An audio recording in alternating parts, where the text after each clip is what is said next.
Diri mi isa ka gabi eh. Pero wa jud naghatag og pinreliver ang mga animal. Karon discharge dayon. Mga buisit. Pare akong bana oh, ma-discharge na daw mi.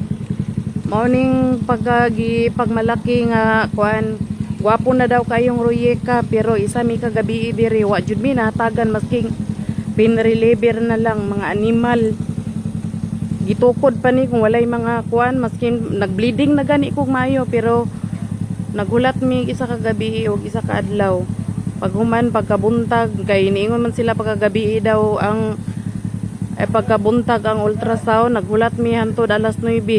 Pagka alas 9 niingon ra nga discharge mi mga animal nga kuan hospital. Nagbaklay na gani mi diri daan kay kaya pa na mo kuan magbaklay pero ang mga kuan diri wa jud mga pulos tinuod lang. Hospital nga way mga lami mga buisit.